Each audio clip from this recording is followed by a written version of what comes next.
especially with something like Deep Purple in rock, I thought was warranted. Child in Time, and there's a few other tracks on there, Highway Star. There comes a moment in a musician's life when memory turns into meaning, when the notes they once chased across smoky stages and dimly lit studios return to them like old friends. And at 80 years old, Ritchie Blackmore has reached that rare place. When a man who carved some of the most enduring riffs in rock history speaks about the guitarists who shaped him, it isn't mere nostalgia. It is a soft unveiling, a quiet confession of where his soul first learned to sing. Ritchie Blackmore was born in 1945, in an England still rebuilding itself after the war, a country where music was becoming a lifeline, a rebellion, a new kind of truth.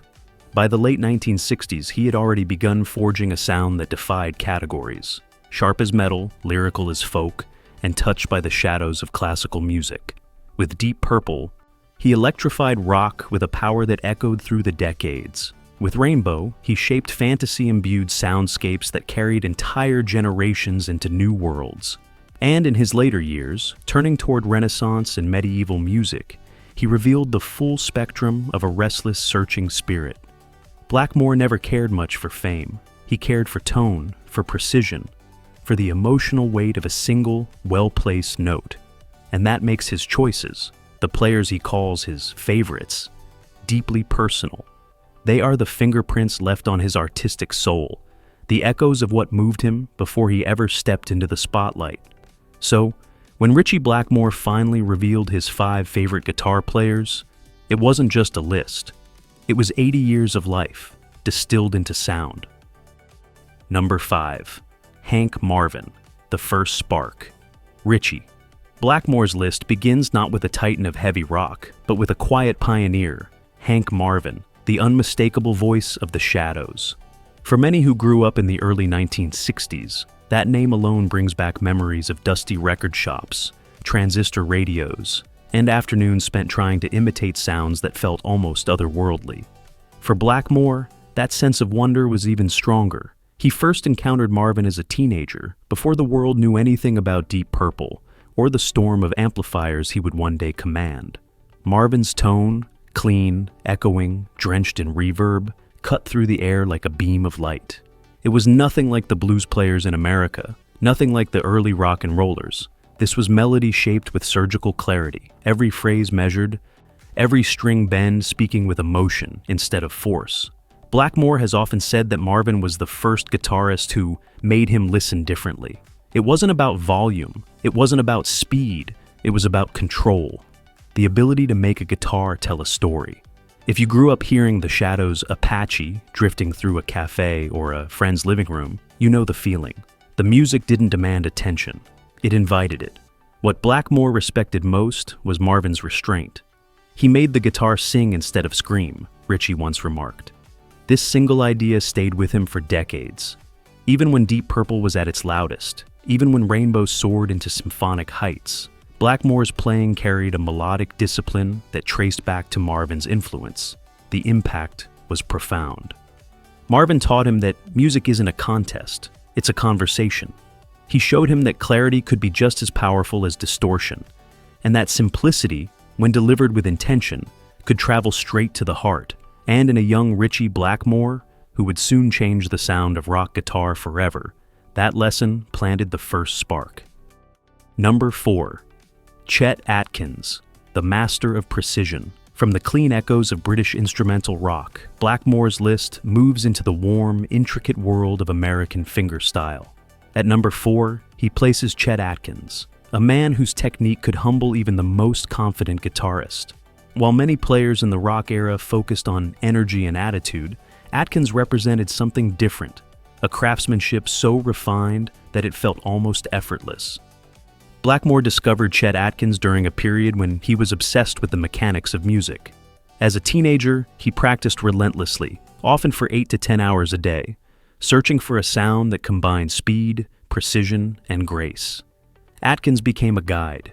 His ability to play bass lines, chords, and melodies simultaneously was nothing short of miraculous. To older listeners, the name Chet Atkins might recall evenings with the radio, or vinyl records spinning in the living room while family life moved quietly around them. His music had that soothing, timeless quality, complex, yet comforting. For Blackmore, it was an education in discipline. Every note Atkins played seemed to sit exactly where it needed to be, not an inch to the left or right. Blackmore has spoken openly about how much he admired Atkins' impossible finesse. He studied his picking patterns, his hand position, his ability to glide from intricate harmonies into simple melodic lines without breaking the musical thread. While Ritchie's public image was built on roaring solos and classical flourishes, deep inside his toolkit lived the ghost of Atkins' precision. The influence is especially clear in Ritchie's acoustic work. Those soft, Renaissance-inspired passages that appeared like islands of calm inside Purple's hard rock storms. The delicate finger-picking in songs like Soldier of Fortune carries a direct lineage from the Nashville master. And in his later years, as he embraced medieval and folk styles, the Atkins influence grew even more visible.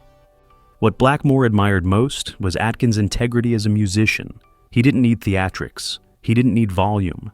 His power lay in pure skill, and that idea, the pursuit of excellence for its own sake, shaped Blackmore's own lifelong relationship with the guitar. Together, Hank Marvin and Chet Atkins formed the foundation of young Ritchie's musical identity: melody and precision, British charm and American craftsmanship, emotion and technique. And from that foundation, the next names would push him even further. Number 3. Johnny Guitar Watson, the swagger of the blues. Ritchie Blackmore's third choice takes us into a completely different world, a world where music didn't just speak, it strutted. Johnny Guitar Watson, the flamboyant bluesman with a streak of funk in his soul, left an impression on Blackmore that went far beyond notes and scales. What Ritchie remembered most wasn't the technique, though Watson had plenty of it. It was the attitude. Blackmore discovered Watson during a period when British musicians were just beginning to absorb the brilliance of American blues and R&B. For a young guitarist in the early 1960s, the blues wasn't simply music, it was an initiation, a doorway into something raw, emotional, and unfiltered. And Johnny Guitar Watson stood out in that crowded field like a bolt of lightning.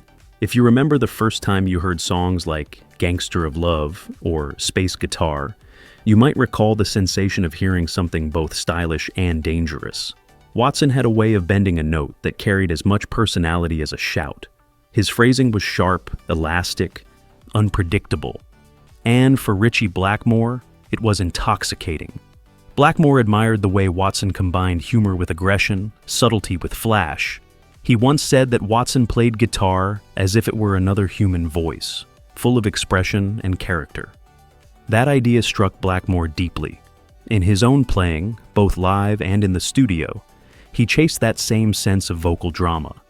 Each note shaped like a syllable, each bend like a cry or a whisper. The impact of Johnny Guitar Watson on Blackmore's style is undeniable. Listen to Ritchie's early solos with Deep Purple, the fiery bends, the sly phrasing, the sudden bursts of energy, and you'll hear that swagger. The blues gave him not only a musical vocabulary, but an emotional one. It taught him that a guitar could be mischievous, bold, even a bit dangerous. Watson also influenced Ritchie's approach to performance. While Blackmore was never one for outward theatrics in the later years, during the Deep Purple era, he shared a similar sense of unpredictability, smashing guitars, throwing them into amplifiers, letting the music carry him into wild improvisations. That sense of controlled chaos had roots in part in Johnny Guitar Watson's fearless showmanship. For Blackmore, Watson was more than an influence. He was a reminder that music must be alive. It must move, breathe, and sometimes even misbehave. Number 2. Jeff Beck, the eternal innovator. The second name on Ritchie Blackmore's list is a man whose very presence in the history of rock guitar feels almost mythical. Jeff Beck was not simply a musician, he was a force of artistic evolution. Every decade, Beck seemed to reinvent what a guitar could do, reshaping sound in ways that left even the greatest players astonished. Ritchie Blackmore and Jeff Beck shared more than a place in rock history. They shared an era, a cultural moment, and a lifelong respect for one another.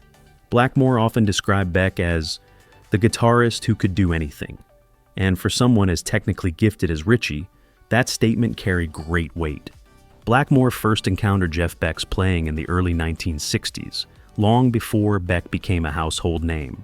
What struck him immediately was the elasticity of Beck's touch, the way he could coax tone from a guitar without relying on heavy distortion or speed. Beck played with a fluidity that made the instrument sound alive, almost breathing. If you ever listened to Beck's early work with the Yardbirds on an old radio or vinyl record, you know exactly what Blackmore meant. The phrasing was unconventional, the vibrato wide and emotional, the ideas endless. Beck didn't just play guitar, he painted with it. Blackmore admired Beck's fearlessness in chasing new sounds. Whether it was blues rock, jazz fusion, atmospheric instrumentals, or electronic textures, Beck never stayed in one place. He refused to let the guitar become predictable. And for Blackmore, who shared a similar restlessness, this was deeply inspiring. The impact of Jeff Beck on Blackmore's style appears most clearly in his improvisational approach. Ritchie often went off script during live shows, building solos spontaneously, letting instinct guide him. That willingness to explore came, in part, from watching Beck break rules with grace. What Ritchie respected most was Beck's humility. Despite his mastery, Beck never seemed interested in being a guitar god. He simply wanted to discover what else the instrument could do. That quiet devotion to the craft resonated with Blackmore, who also believed that real artistry came from exploration, not applause. For Blackmore, Jeff Beck represented the purest form of innovation, a musician who followed curiosity instead of expectation. And that, perhaps more than anything, is why he stands among the top of Ritchie's list. Number 1. Andrés Segovia, the soul of the instrument. At the very top of Ritchie Blackmore's list stands a name that might surprise younger listeners, but will feel deeply familiar to anyone who grew up in the era when music was treated not as noise, but as craftsmanship. Andrés Segovia, the legendary classical guitarist whose influence reaches far beyond genre or generation. Blackmore encountered Segovia in his early teens, at a time when the guitar was still revealing its secrets to him. Like many aspiring musicians in those years, he was drawn first to the excitement of rock and roll and the raw emotion of the blues. But Segovia offered something different, something profound. His music was not a shout or a cry, it was a whisper, a meditation, a glimpse into the heart of the instrument itself. For Blackmore, hearing Segovia for the first time was like hearing the guitar speak a new language, one that was ancient, intimate, and impossibly refined. Segovia didn't need amplifiers or effects. He didn't need speed or volume. His tone came entirely from his fingers, from the centuries-old tradition he carried with him, and from a lifetime of discipline. If you ever listened to classical guitar on a quiet evening, perhaps on vinyl with the low hum of the turntable in the background, you know the stillness Segovia could create. Every note was placed with care. Every chord felt like a breath taken by the guitar itself. Blackmore admired Segovia not only for his skill, but for his philosophy. Segovia treated music as a form of spiritual expression. He believed in the dignity of the instrument, in the importance of technique not as a display, but as a doorway to emotion. Blackmore connected deeply with that idea. Throughout his career, even at the height of Deep Purple's thunderous power, he sought moments of melodic clarity, moments when the guitar could speak softly. Segovia's influence appears most clearly in Blackmore's classical-inspired solos and acoustic interludes. Songs like Temple of the King, Catch the Rainbow, and Soldier of Fortune carry a reflective beauty that owes much to the classical tradition. And in his later years with Blackmore's Night, the Renaissance and medieval tones he embraced were a direct extension of the world Segovia opened for him. For Ritchie Blackmore, Andrés Segovia was not simply a guitarist. He was the embodiment of musical truth, a reminder that beneath the noise and electricity, the heart of the guitar is still wood, string, and soul. Hearing these 5 names together, Hank Marvin, Chet Atkins, Johnny Guitar, Watson, Jeff Beck, and Andrés Segovia, reveals something beautiful about Ritchie Blackmore's journey. Though his reputation was built on power riffs, blazing solos, and a fierce stage presence, his influences form a tapestry of subtlety, discipline, and emotional depth. They show a musician who learned early on that greatness isn't about volume or fame. It's about honesty. It's about listening. It's about letting yourself be shaped by those who came before you. Each of these guitarists offered Blackmore a different gift: melody from Marvin, precision from Atkins, attitude from Watson, innovation from Beck, depth from Segovia. Together, they formed the foundation of Blackmore's artistry, the quiet forces behind a lifetime of unforgettable music. And at 80 years old, when he looks back at the players who shaped him, he isn't paying tribute to idols. He's acknowledging the pieces of himself that he gathered along the way. As the years pass, time has a way of softening the edges of memory. Yet for musicians like Ritchie Blackmore, the past never truly fades. It lingers in every chord, every phrase, every moment when the guitar becomes more than an instrument. Blackmore's 5 favorite guitar players are more than a list. They are a quiet reflection of everything he has lived through: the long nights of practice, the endless touring, the shifting landscapes of rock, and the private moments when music felt like a companion rather than a profession. Even now, at 80, he plays with the same sense of purpose that guided him as a teenager, the same curiosity, the same hunger for beauty. Because the truth is simple: music never leaves you. The influences you carry become part of your heartbeat, part of your breath, part of the stories you tell without words. And for Ritchie Blackmore, those 5 names are not just favorites. They are the roots of a legacy that continues to echo through every stage, every speaker, and every listener who ever felt something stir when a guitar began to sing. This revelation from Ritchie Blackmore reminds us of a powerful truth about the generation that shaped modern music. Their art was built on respect for the past, for the craft, and for the masters who came before them. Blackmore's list bridges oceans and genres, reminding us that the golden age of rock grew from a global family of musicians who listened, learned, and passed the torch. A real line Ritchie Blackmore once said, capturing his philosophy: "The guitar is a voice. You just have to find out what it's trying to say."